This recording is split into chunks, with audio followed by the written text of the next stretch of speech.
Hello, everyone. What a surprise we have today for everybody, for all of our friends in Ukraine, for all of our people in the United States and around the world who are watching and he cares about what's going on in the world today. We have Dr. Mark Burns with us, and Dr. Mark Burns is a great friend of Ukraine, good friend of mine, and sometimes a little bit a friend of President Trump. So, uh, Dr. Burns, first of all, I want to congratulate you on the 250th birthday of our Army. And Thank you. Dr. Burns did serve in the United States Army in the National Guard, I believe, served proudly. And then Dr. Burns became a man of God, and he has a very, very large, I don't know how do you say that properly, flock or congregation in the United States. He is the only religious leader that came and visited Ukraine while Ukraine was under attack. And I want to introduce you to Maria Maksakova. She's a prima donna and she's a great singer. And Dr. Burns is building a big church. I mean, I don't know if it's big in size, but it's big in heart around the world. And it's because church or temple is not just a building, it's people. And hopefully when that is going to be finished, Maria will sing to your congregation. She's our opera singer. So Maria, go ahead, and Dr. Burns is in your hands. Thank you so much, Gary. I am very honored and very happy to meet Dr. Burns, and thank you for introducing me. And of course, I want first of all say thank you from me and from all the Ukrainian people who were watching your marvelous interviews about Ukraine, about your support. And of course, we know you are the good ambassador for us, as you say, in the ear of the president. So thank you, first of all, for doing it. I want to thank you also, Chief Rabbi of Ukraine, Moshe Azman, and also Yakov Flichkin for making possible your visit. The only thing I can regret that I did not come, I did not know you were coming to Kyiv on that day, and I hope we will have some more chance to meet maybe when you finish really the marvelous church you're building, and I'm happy if you support the invitation Gary made. I would of course love to sing at that moment a beautiful Ave Maria. And let me ask you, please, first of all, what is the situation right now? What do you think the prognosis about putting sanctions on Russia and everything that's going on? How, well, what is the prognosis for us in Ukraine? Well, first of all, Maria, thank you so much for allowing me to come on to y'all's show, and to Captain Gary, who is a true American and Ukrainian hero, and for all the work that he's been doing for such a long time. He and you and the rest of the Ukrainian family, you are the real heroes. I'm literally in your shadow, and so I praise you and support you. And to Yakov Flichkin and to our dear Chief Rabbi Moshe, again, who opened up the door for me to come to the beautiful country of Ukraine and to see for myself. Again, this is a fight. I was at the White House just a couple of days ago. I was in D.C. with a Ukrainian delegation as we were all in the halls of Congress, meeting with some of the highest ranking Republican senators. I, of course, had to step away to go to the White House while I was there to give an update on what it is that I was doing. But I had the wonderful opportunity to meet with several senators and several State Department leaders who wanted to meet with me to hear my perspective on what's actually happening in Ukraine and why we need to be supporting Ukraine and why supporting Ukraine is America first. And that was the message I gave to all of the delegates that were from all over the United States of America that came to Washington, D.C. for a 3-day period of having meetings, congressional meetings with the nation's congressional leaders. And I was able to communicate one-on-one with these leaders. Many of them were Republicans, as to why we need to be behind Ukraine, why this is an America First agenda, why if we do not stop Putin now, he will take Moldova, he will take Georgia. I'm actually going to Georgia now. They've reached out, and now I'm heading to Georgia to see the border and the 2 provinces into which Russia is occupying in Georgia. And remember, as the Georgians are saying, what's happening to Ukraine happened to Georgia first, and they want the world to know. And so they want to show the evil that the Russians are doing. And so it's their intent to reestablish the USSR. And if they take Moldova, then they'll go after the Balkan states. And now that's NATO, Article 5 kicks in, that will require the United States of America to now not just send money or weapons, we will now have to commit to sending American boys on the ground. And Captain and I, who are prior service leaders, and Captain, who is even greater leader than me in the military, that he served as a captain, that we don't want to see that happen. And we know the dangers of that happening. And so this is America First. And now with the fact that Iran and Israel war, and we see that many are suggesting that Israel is pushing or pulling us into another conflict with Iran. And so these wars and rumors of wars, as the Bible would say, they are becoming more and more obvious. China is preparing around Taiwan. And so these are treacherous times that we have to stand by our friends. And Ukraine is fighting a war, I believe, for the United States of America, because yes, it is in Europe, but if we don't stop Russia, what we dealt with during the Red Scare, what we dealt with during the Cold War that was ended under Ronald Reagan when he said, tear down this wall, and the wall came down, that will reemerge. And what technology and what cybersecurity and cyber spies that are happening, I think it will happen on a scale that will hurt and bring the economy, could be one of the things that brings the economy of the United States down to its knees. It is a lot more serious than people understand it. And what I am hearing as I'm speaking with these U.S. senators and these U.S. congressmen who are Republican conservatives, and some of them are MAGA, they are getting the picture. And I can tell you there's a bill on the floor to sanction Russia. We believe that we have the votes. We're only about 5 to 6 more U.S. senators that we are convincing to get this bill through. But this bill, and as some senators said, President Trump is my guy. I am very loyal to him and what he believes in, and there's not a question about that. But this supersedes just regular friendship. These are human lives. And I have to stand behind the people, the innocent people of Ukraine. This has nothing to do with politics. This has everything to do with the innocent lives, the children, the women that are being terrorized by the terrorists called Russia. I understand President Trump's position. He communicates directly with Putin, and Putin is expressing his desire to end the war. President Trump has expressed their desire to end the war in Ukraine so that the sovereign nation of Ukraine still exists.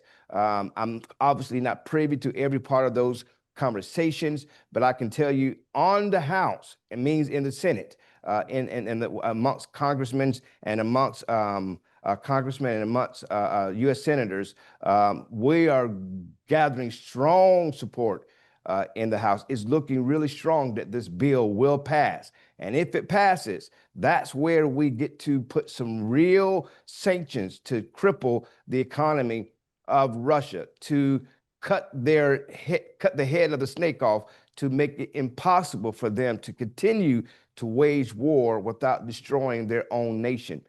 It happened before, it can happen again. President Trump's desire for peace to happen amongst all the incidents that are happening. That means with Ukraine, Russia, and I'm not defending his positions. I'm not in every one of those rooms. I can only speak from what I see, hence why I am a mouthpiece, hence why I am gathering more and more U.S. senators who are MAGA, more U.S. senators who are against supporting Ukraine, as I'm communicating with them why this is America first. It's not just wording. If you don't want American boys going to another war, then we need to stop Putin right now, because every intel that is screaming from the mountaintop, every person that's part of the intelligence community that are communicating with me and communicating with Captain and communicating with others are suggesting strongly that Vladimir Putin is not going to stop with Ukraine. He's going to continue to bomb Kyiv. He wants to take the capital. Then he wants to take all of Ukraine, occupy it,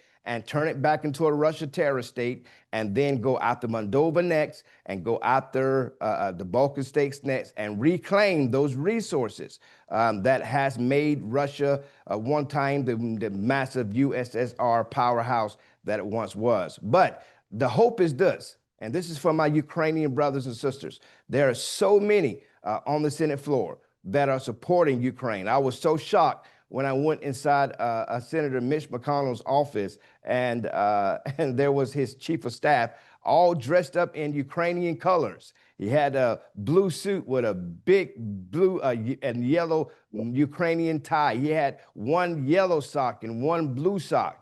And he was just truly wrapped up in the Ukrainian cultures. He knew I was coming to see him. And that's a strong sign for me that people are listening to what I'm having to say. And again, I can't go into conversations as to what my conversation was, but I can simply tell you at the White House, it was to implore to the heart and the humanity. Russia is the terrorist state. I understand we don't want to poke the bear. I understand we don't want to push us to nuclear weapons, but we promised to support Ukraine. We promised to support when we took their nuclear weapons away. And this is the right thing to do. It may not be popular, but it's the right thing to do. And this is why people are dying.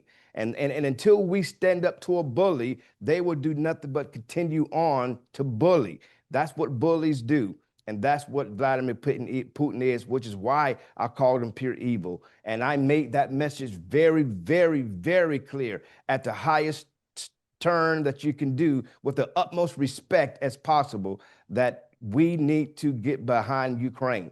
The State Department, again, same thing. We need to be and do everything that we need to do.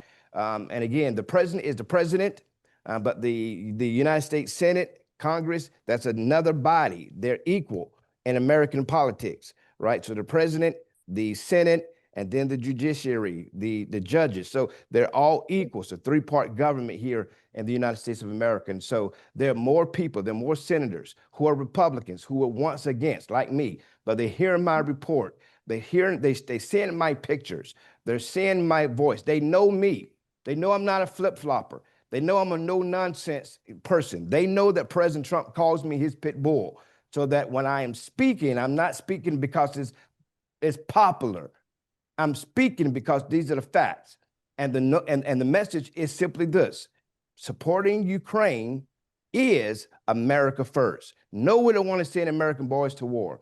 And that's the thing. We want to stop it now. So you can hear the passion in my heart, because I just literally got back from DC and having this very same message with these U.S. senators, how important it is. I may not agree with everything these senators do, but where I can agree with, I will agree with them on. And the reality is, Ukraine is one of those messages that we have to get behind. And so you're seeing more and more U.S. senators in the media are now saying supporting Ukraine is America first. If we don't stop Vladimir Putin now, every intelligence report is pointing to the fact that he is not going to stop, but he's going to continue taking resources, strengthening the hand of Russia.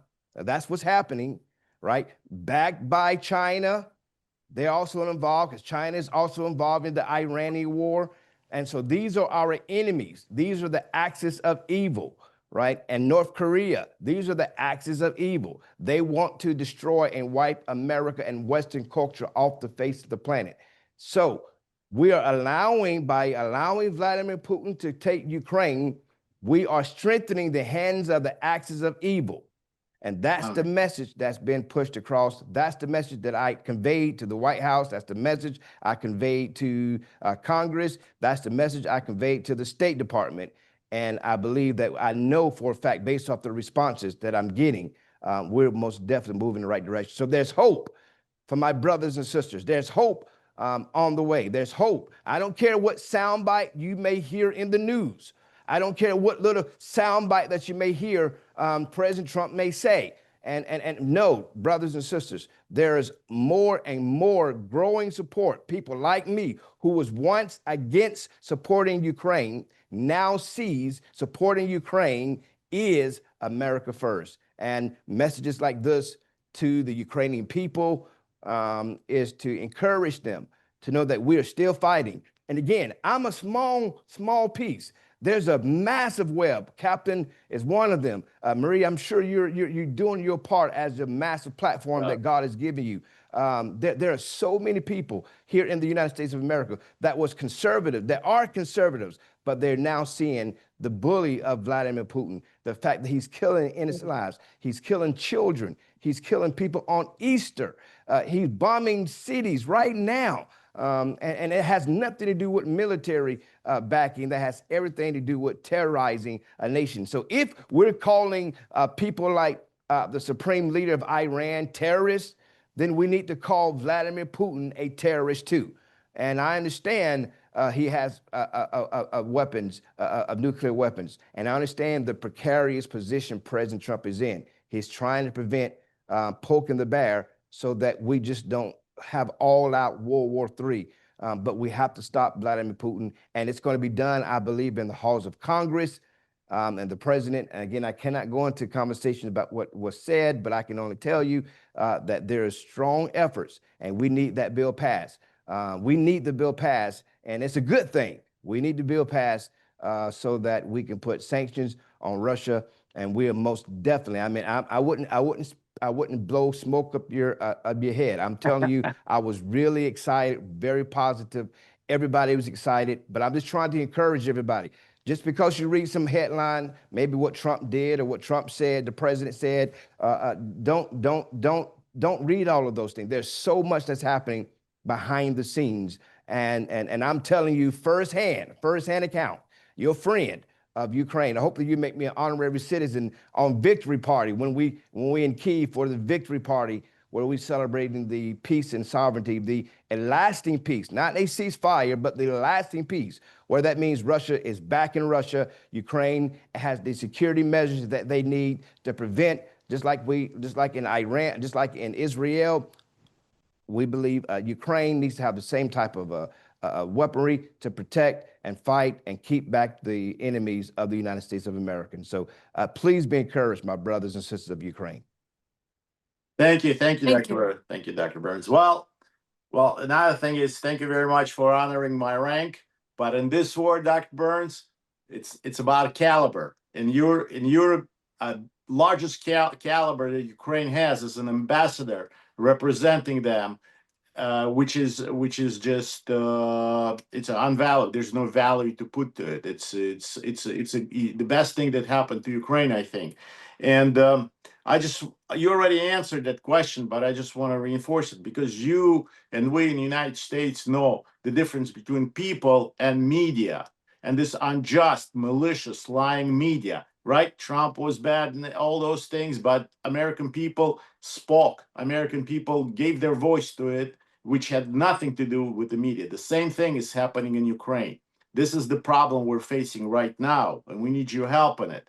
Because just like in the United States, they maliciously and unjust accused President Trump being a racist, that he hates minorities, that President Trump hates LGBT community, which is a malicious lie, hates immigrants. His wife is an immigrant, and I'm an immigrant, and that's a malicious lie, and hates women. And for some reason, their media is full of these former Russian KGB and communist party members saying that that Trump loves Putin and hates Ukraine, that he's in collusion. They continue with this collusion, bullshit, bullshit, bullshit. If I could repeat President Trump's words, does President Trump hate everybody? Does President Trump hate Ukraine because he says this, because he said that? Or like just recently, my brothers and my tribe, which I also, constantly call on them, we cannot allow for what was done to us, have other Hitlers do it to some other people. And we were the ones that have to be at the tip of the spear to kill that monster.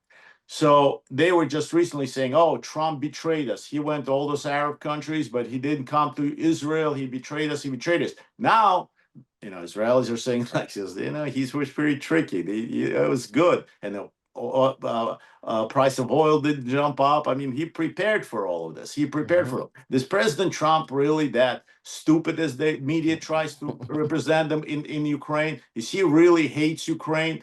Or because what we feel, Maria and many of us in Ukraine and the Ukrainian people feel that there is so much USAID money and Democratic Party money and Soros's money in Ukraine that just occupied their media, and this is something that Maria and I and many of us are trying to fight in Ukraine to say, no, President Trump, they're completely telling you a lie, malicious lie about President Trump. Well, Captain, I'm glad you said, you brought up Israel. I mean, that's a prime example. You cannot predict what the president's going to do, and there's a plan behind it, which is why I keep telling, and I pray that Maria and this show goes to millions of Ukrainians to have real hope. Again, the media said, oh, President Trump snubbed Benjamin Netanyahu. He snubbed him by not going. He went to the Arab nations, but he didn't go to Israel. And there's a division amongst the Israelites, and how we're breaking ties with Israel, and et cetera, et cetera. And that's what the media said, and people believed it. And yet here we are once again supporting our greatest ally in the Middle East with this the Ayatollah who is calling for the death of American leaders, calling for the death of American diplomats. The president is a peacemaker. His goal is to bring peace. He warned the Iranians for 60 days there's going to be a bombing is going to happen.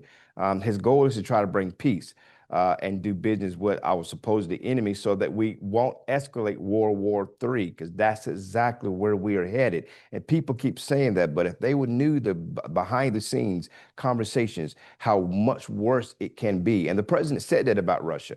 He said Russia, Vladimir Putin is crazy. He's lost his mind, but Russia don't understand how much worse it can be for them. And if this war doesn't come to an end, they will find out. That's on documented, Truth Social. Go look it up for yourself. He's made this point very clear. So I don't care what people are trying to say about President Trump. Oh, he left G7. He didn't want to, offer sanctions against Russia.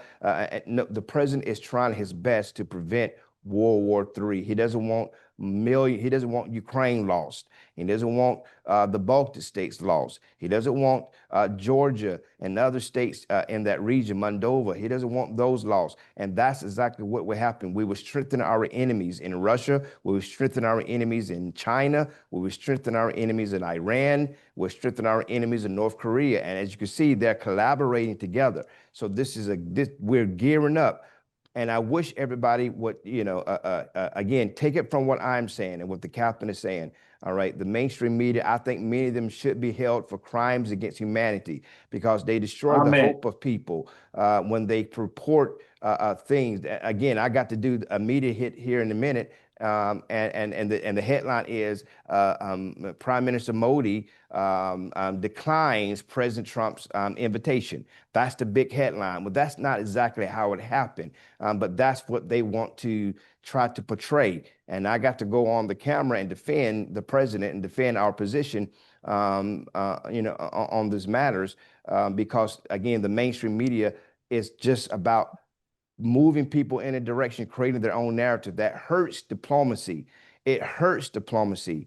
And so when you see videos of Ukrainians burning up statues of President Trump or dolls of President Trump, that's heartbreaking. When you see certain American soldiers who are serving right now on the front lines in Ukraine and they're being treated as second-class citizens, according to these reports these first-hand reports from soldiers, American soldiers who are fighting alongside our Ukrainian brothers and sisters because they have a negative feeling about President Trump, that is horrible. And that is because of the media that's portraying these lies about President Trump, when in reality, we're one of your greatest friends. And so I can just say this.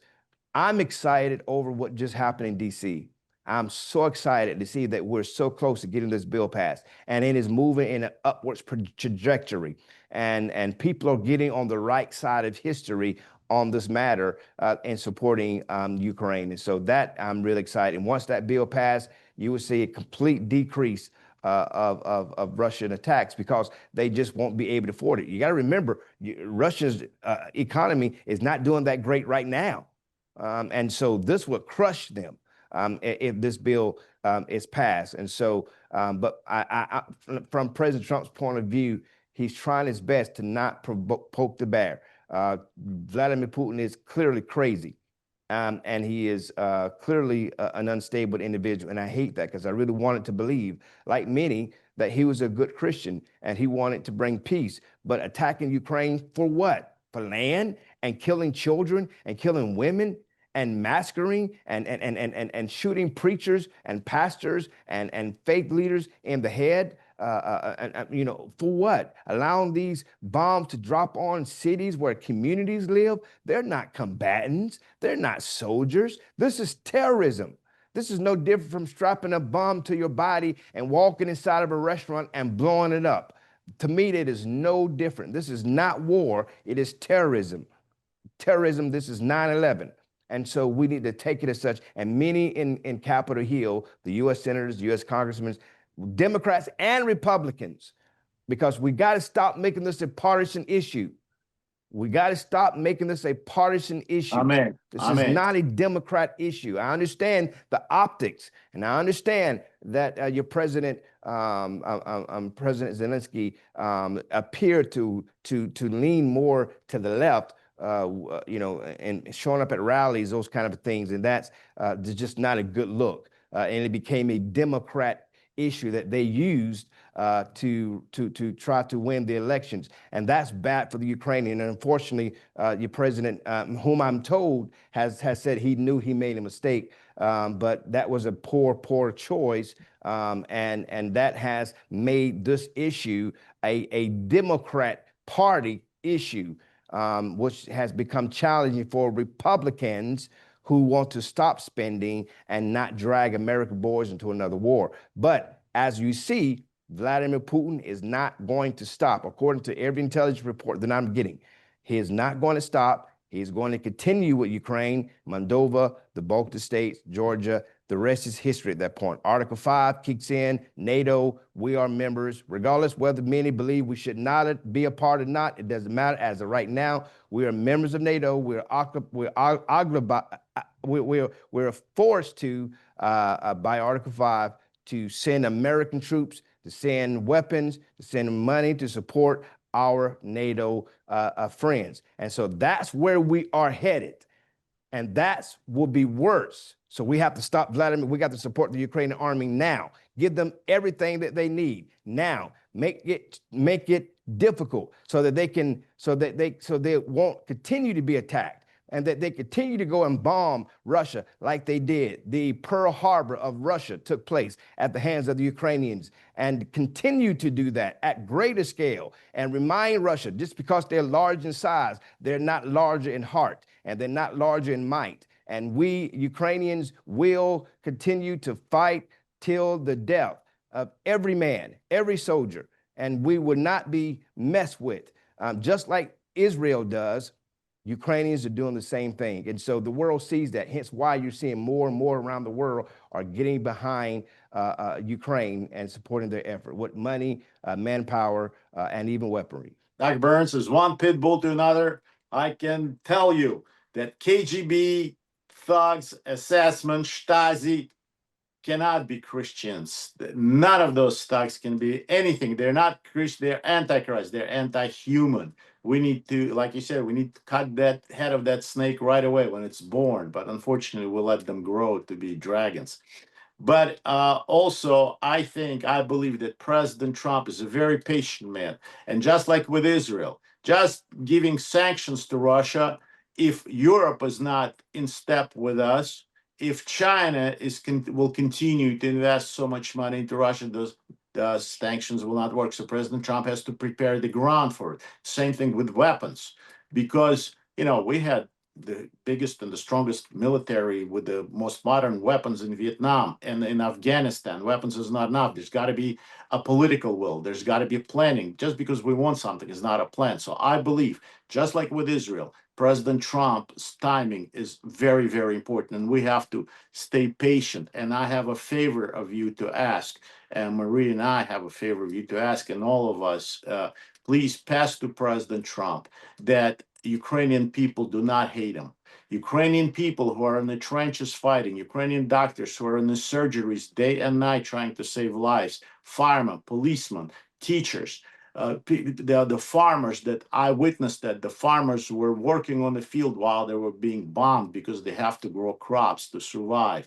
These people have trust and respect for our president. They have trust and respect for Americans. And that media that is portraying Trump as evil, as you said, one day they will have to answer. If they're not, will answer to law and justice. They will answer it to the Lord. I know, and I believe in that, because with the malicious lies that they spread in Europe, in Russia, in Ukraine, in the United States, that's not it. And Ukrainian people know that. And at least half of Ukrainian politicians, just like with us, on the right side of the history. And I know that you have very little time and you're building a church. And I think that all of us want to be part of your church, regardless how we pray to God, regardless where we live.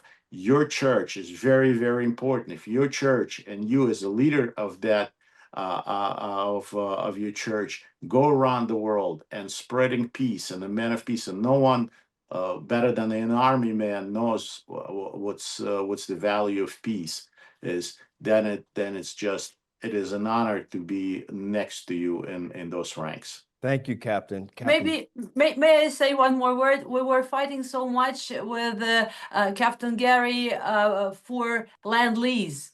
There was a legislation, there was a law, land lease for Ukraine that does, well, it's over now by the moment, but the Republicans were trying to pass it through once again. And this is also another way, not without spending money, particularly, without putting any more burden on the taxpayers of America, whom I thank you very much for every help they're sending to Ukraine. But land lease showed itself very clearly and brilliantly, I would say, in the World War II, that basically was the solution for the victory over the Nazi Germany. And that is maybe also the best solution for Ukraine. Maybe we could think about it again, because I know that the Democrats were trying not to let the legislation come into the voting process. The last time it was again registered, so we have possibly also another instrument that was not yet used. That's a very good point, Maria and Captain, and I would most definitely continue to expound on it. I have to jump off and jump right on to another interview. So and sorry. I just want to point out that we've spent twice as much time as was allocated, and I can't appreciate, Marie can't appreciate more, and I hope to see you very, very soon, Dr. Very soon, Captain. Marie, I can't wait to meet you. And are you in KYIV, or where are you based out of? I am in Ukraine in the Carpathian Mountains right now, but basically, yes, in Kyiv. Whenever Okay. you come to Kyiv, I will be there. But I also hope very much, and I wish you, I pray for you that you accomplish every mission and that the church is built. And if I can keep your invitation, I would be happy. And it would be a great honor to me to be present at the opening of your beautiful church. I would love that so much. Many blessings to you both, Captain. I'll see you soon, Pitbull. Yes, sir. God bless. Ура. Thank you. Cool.